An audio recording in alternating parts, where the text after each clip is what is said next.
Bia Kamal ke Nur Online TV mi jirami judit ki mi jiram pai ben ki pai jejak gorejin be subscribe mi subscribe bi rinding content ba non ka katungnat be ken shukaji en raja banalat ke jan gwa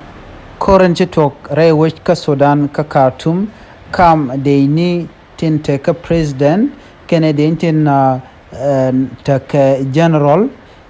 ne to kontin la ne president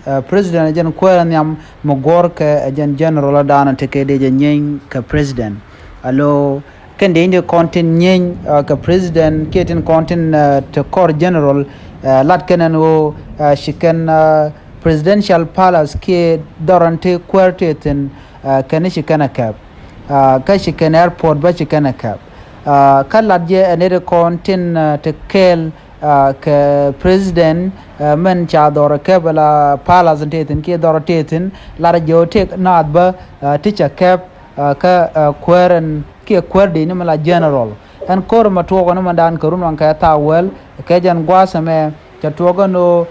shagwa cha ka ba ken ko ladyo ne me mishalo ku me lot kono to en general gorani je be kwer be kan ka bom ajentera ndanan togre wich ka Khartoum cha gotu wan long cha ga yar cha re nyala tungwan ke airport cha ga yar te ka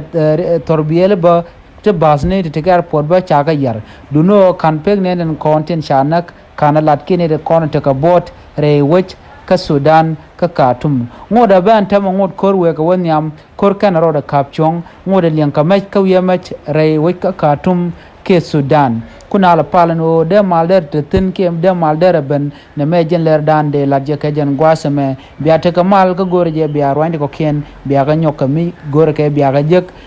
ke subscribe dun ka jen channel me biya te kamal